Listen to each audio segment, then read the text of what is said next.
21st through the 25th is School Safety Week, and so we have activities planned in each building. There'll be notifications sent home, some various announcements throughout the week made. I just thought I'd tell you about that. We're gonna try to drum up some business there for safety. Following that, I just wanted to let the board know the commissioner had a forum today, hosted here in Johnstown at the BOCES. Leslie, Jen, and Beth were able to attend, and I thought it was pretty well attended. It gave a nice overview, I think, of what the commissioner's initiatives were in terms of portrait of graduate, New York State Regents examinations, regionalization, pathways to teacher certification, and a little bit about foundation aid. And in the next few months, we will know more about the Regents action plan for all of these recommendations by the Blue Ribbon Commission. For myself personally, I heard a lot of what I've been hearing in the past several months. So there was no new information today, but maybe it was new for board members. I don't know if you had any comments. Sure. We had a couple of texts going back and forth. Just at least to get some face time.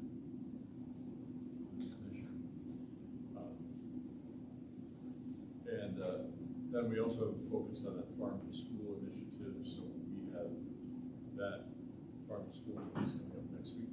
And so we have lots of activities planned. We've created a brochure. The press has already been done on that. I expect more press. Alicia and I are going to do a presentation tomorrow to Burroughs Club, which is a local club here in town. And then next week, as I said, we've got activities planned, including some open house activities. And I don't have much more to tell you, but just kind of, I hope you had a chance to think of the budget calendar, which I think is the agenda here. And once we adopt that, that's our signal that we'll be on our way to developing the budget for next year already. So I don't really have much else on this at this point, unless somebody has questions. All right. So next up, we do not have any employee leadership reports this evening. So that takes us to the board report. Not a lot to report here, but there are some annual trainings that Board of Education members are now required to pursue. First two are required. Okay. Third one is Okay. Right. Okay, so the first two that are required for New York State law is child abuse in educational settings training and annual data privacy and security awareness training. And then the annual sexual harassment prevention training is recommended, not required. So there's some information in the agenda that you have that gives you information on where to receive that training. It's all online. And Marina reminded me, when does this need to be completed?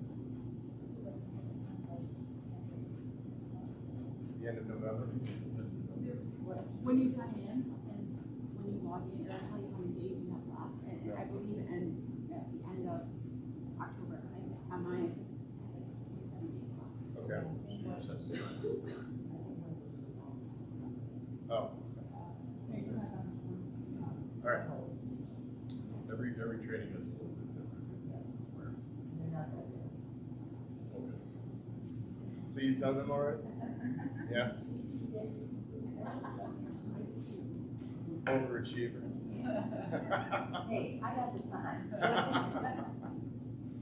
All right, so that's all there is to say about that. Also, actually, Marina's provided just a follow-up on NISBA about board member training as well. Committee reports. So we have the academic and extracurricular committee report. We'll be providing that. Do you want to go? Yeah, it's right there with you. I provide a general summary. You don't have to read it verbatim. Best teacher place. Well, the thing is, Dr. Franklin gave me his notes, and his notes were much more extensive than my notes, so I didn't know how much to do with that. So I just touched on. There were certain points, and I just touched on the quote Ms. Lynn and put in all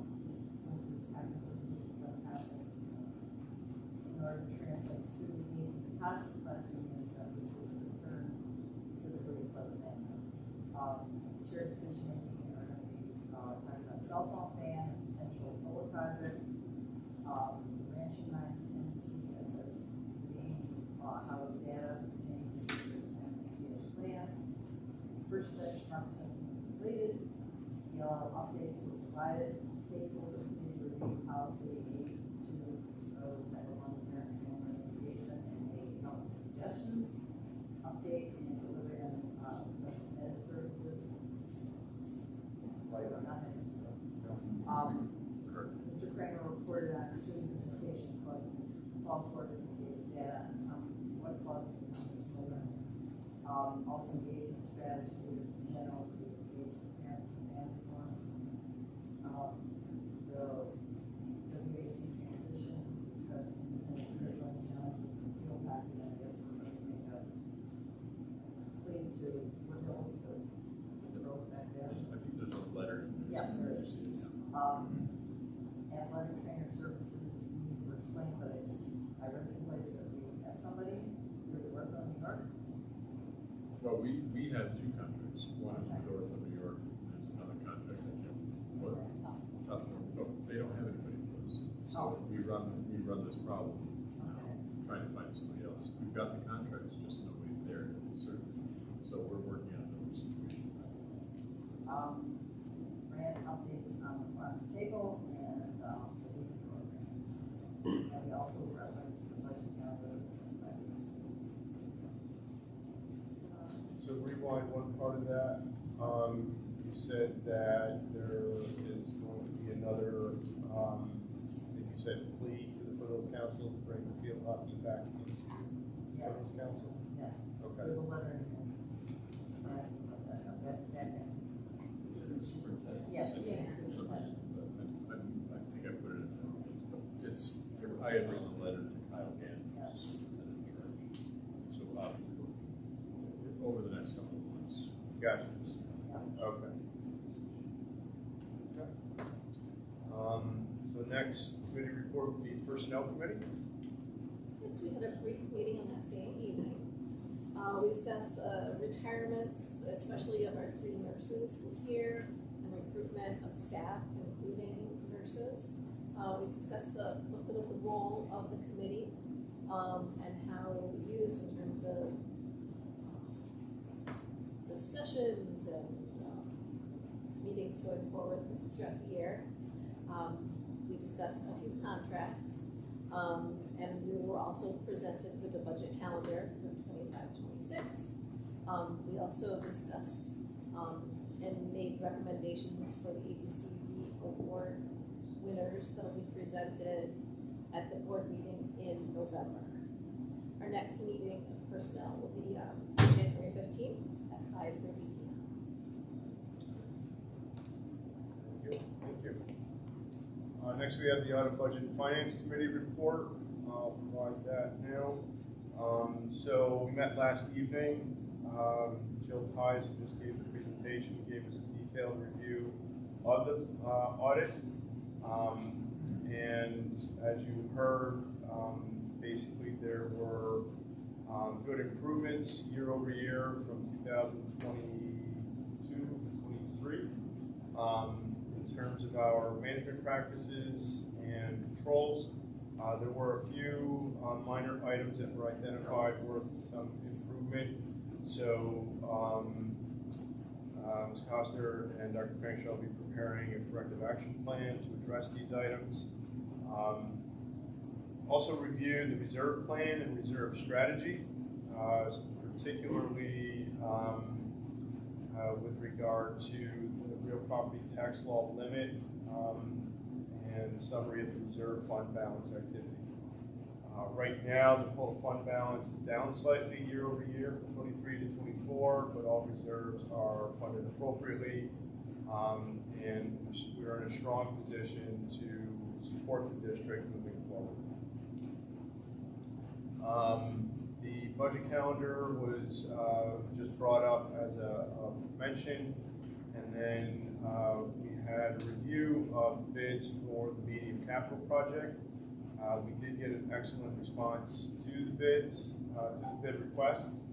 All bids were received and we're in a tight spread, so the difference between the lowest bid and the highest bid was very narrow. So that means it was a good bid. The mechanical bidder did come in substantially lower, but our construction manager went through our qualification process to make sure that the bid was solid and they were going to back it and perform as required. So they've put that contractor through as a qualified bidder, and Turner has vetted and qualified all the bidders, and they're ready to move the contract. So the total bids came in $1.2 million under budget after allowances and alternates were accepted. So I got to say, that was pretty remarkable. Yes. So that is just a testament to the amount of hard work that went in to really refine that scope. And I think I'd like to extend a note of gratitude to Alicia and to Dave Wood and really kind of leading that effort. So our next committee meeting will be Wednesday, December 11th at 6:30. And we canceled the Operations and Planning Committee this month, and we'll get back to that not too distant future. Okay, no correspondence to report this evening. Then we come to our consent agenda. So, in an effort to expedite the business of the Board of Education, but in no way meant to diminish the importance of each item, the consent agenda may be used for the items in this section. Items may be removed from the consent agenda at the request of any one board member. Items not removed, will be adopted by general consent without debate. Any removed items may be taken up either immediately after the consent agenda or placed later on the agenda at the discretion of the board. So I look for a motion to approve the items listed in the sections of this agenda titled Consent Action Business, Consent Action Personnel, Consent Action CSE, CPSE 504 Committee Minutes. Okay, motion by Leslie. Do I have a second? Joelle? Any discussion? Anybody want to remove any items from the consent agenda? Hearing none, I'll call for a vote. All those in favor? Unanimous. Thank you. So that brings us to action items business.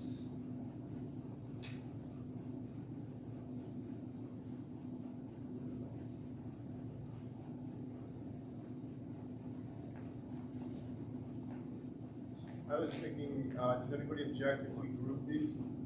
Block vote? Yeah. Any objection to a block vote on this? So I'd like to entertain a motion to approve as a block vote all action items of business, which includes item A, taxes, refund of overpayment for 2023-24 school year. B, annual independent auditor's report and financial statements. C, response to management letter from Weston Company CPAs. D, second reading and adoption of new or revised policies 5600, 5681, 5686, 5840, 6550, 7609, 7220, 7223, 7224, and 7471. E, abolish policy 8212, fire and emergency drills, bomb threats, plus emergency drills. F, agreement with St. Mary's Healthcare for athletic trainer services. G, agreement with Orford, New York for athletic trainer services. H, agreement with Jade Adanasio, PA, DBA, Chasing Dreams Therapy Solutions. I, award of media capital project contracts for general construction, plumbing, mechanical, and electrical work. Can I get a motion? Will, second. Jeff? Any discussion? There's a third athletic trainer in there at St. Mary's too, which we can't get anybody from. Okay. But we All right, so any further questions, comments? All right, all those in favor, please raise your hand. And we are unanimous. Thank you. So next up, we have some action items personnel. So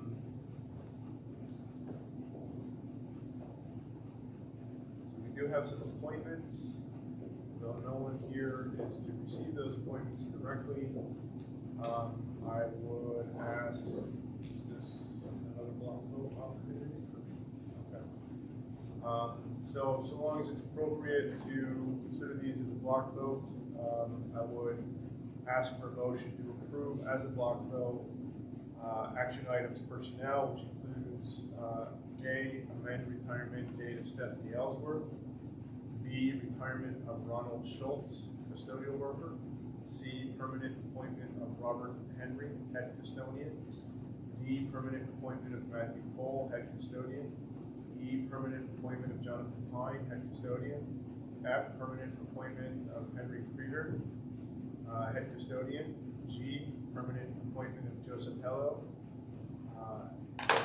Jr. As head custodian, H, permanent appointment of Deborah Cowrie, administrative assistant, I, permanent appointment of Melissa Smith, administrative assistant, J, termination of appointment of Nathaniel Schuyler, custodial worker. So, can I get a motion? Well, second. Beth, any discussion? Maybe just a word, these are all folks that have passed their civil service exam, and I think we talked about that. The other thing to know is that the nurses, we've held interviews, and we've had some really great candidates. The RN is the hardest one, so we don't really have people for that yet. Some really great people. Just out of curiosity, what do we do when we don't have an RN on staff? Keep looking. Well, I understand, Oh, I know. operationally speaking, We would have to initially rely more on our school medical director, on those guys, but that's sort of short term too, so it's important that we do finding RN.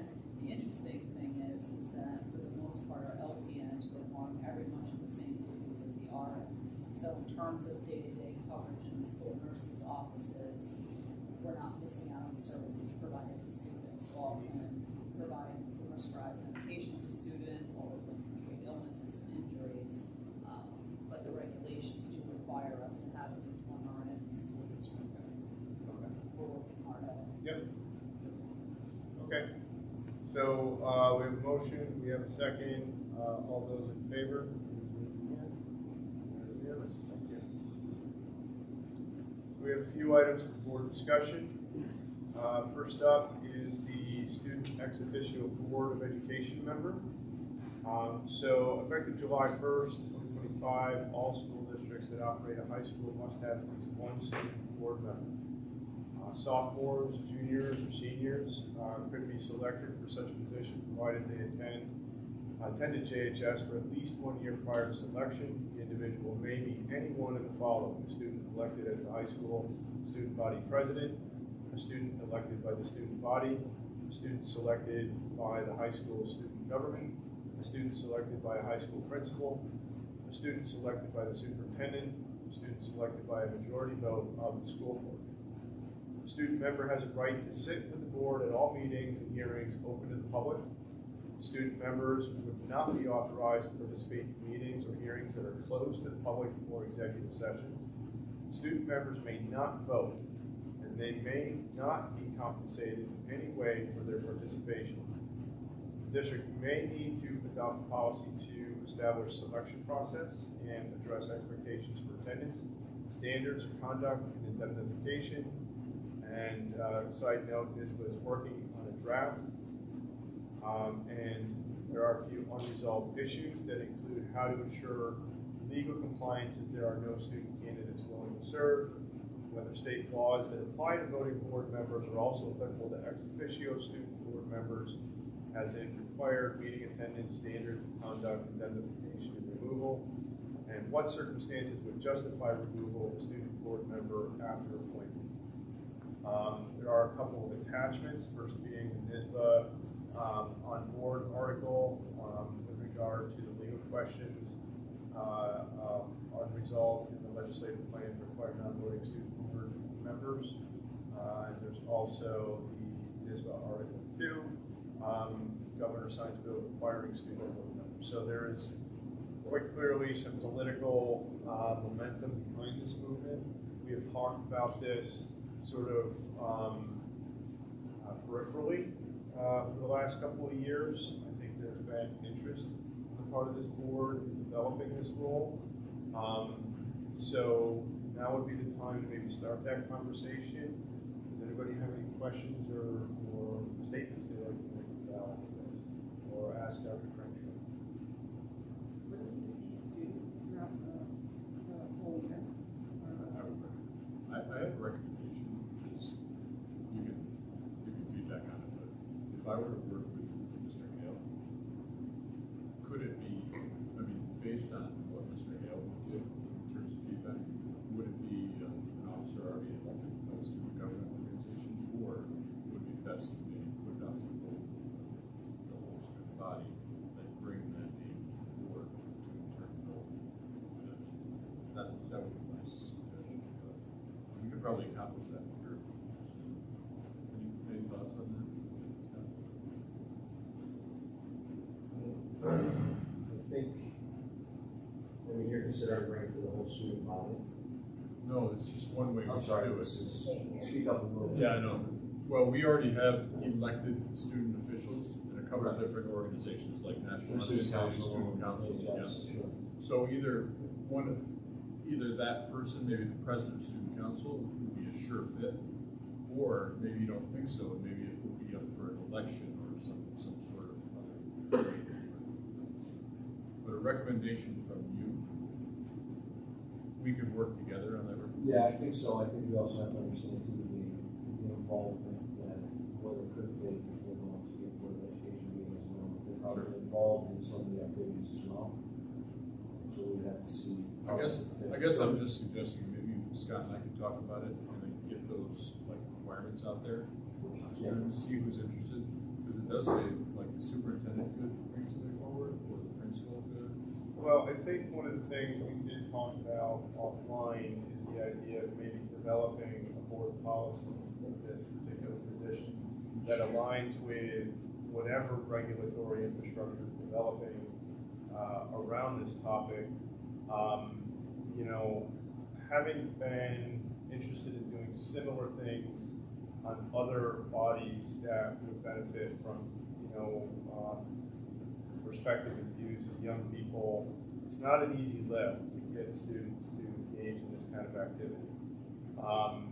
And so I think what we want to do is understand what is the culture of the student body. Do they care about this?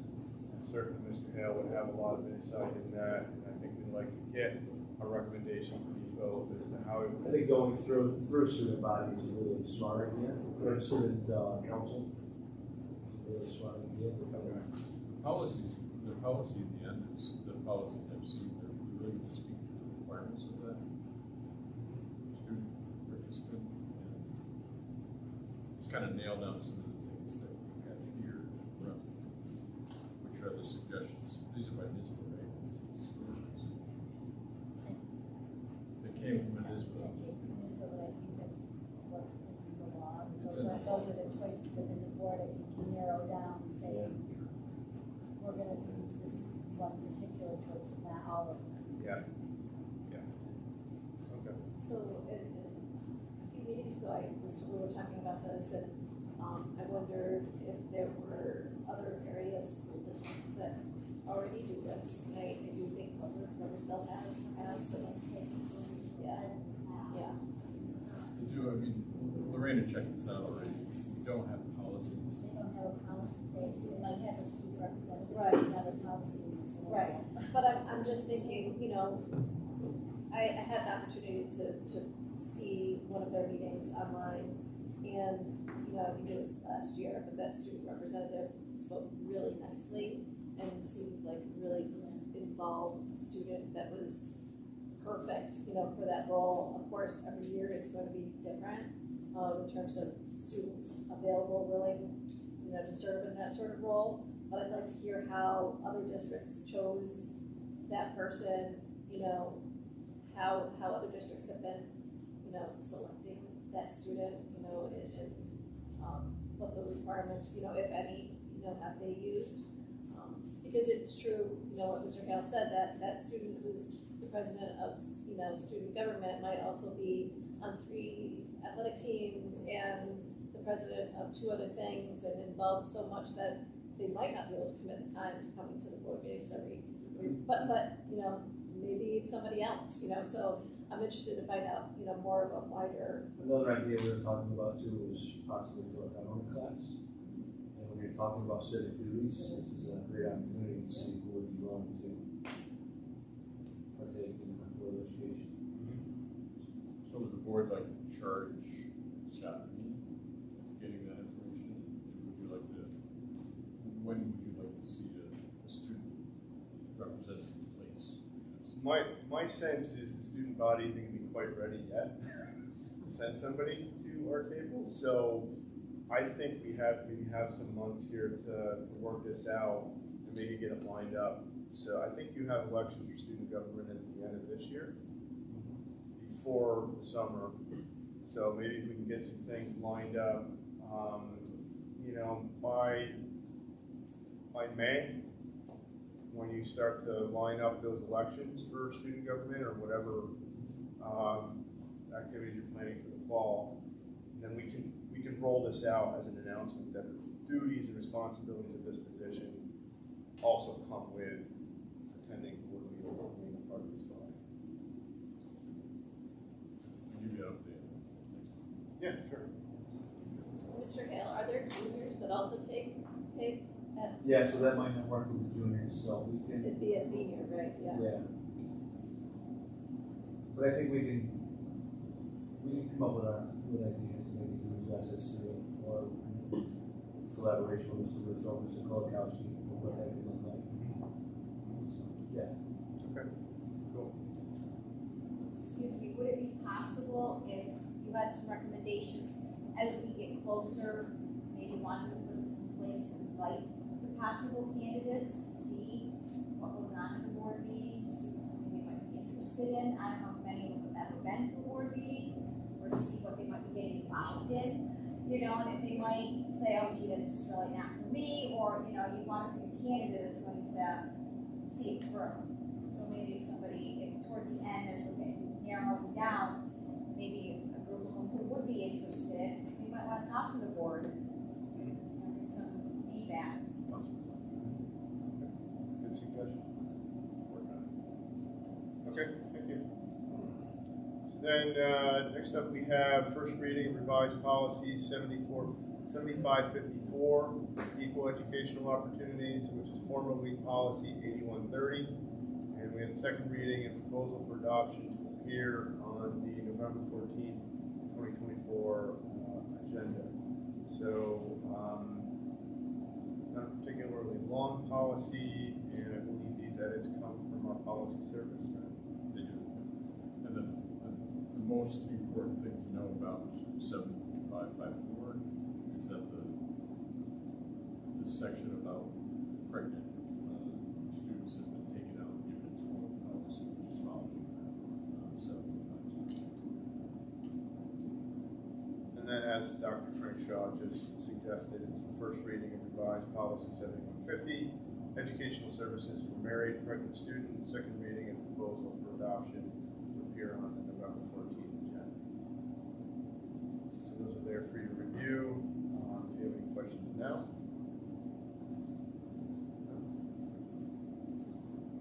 So then we have some upcoming meetings. November 14th is the next business meeting at 6:30 p.m. at the Warren Street Cafeteria. So mark that in your calendars, Warren Street Cafeteria. Now we have a possible executive session, so I'd look for a motion to enter into executive session at 7:09 p.m. To discuss the employment history of a particular person, discussing collective negotiations pertaining to the CSEA, union pursuant to Article 14 of the Civil Service Law, and discussing the sale of a particular parcel of land, disclosure of which could affect the value of the property. So Marge made the motion, second. Joelle, any discussion? All those in favor? Okay, we are in executive session.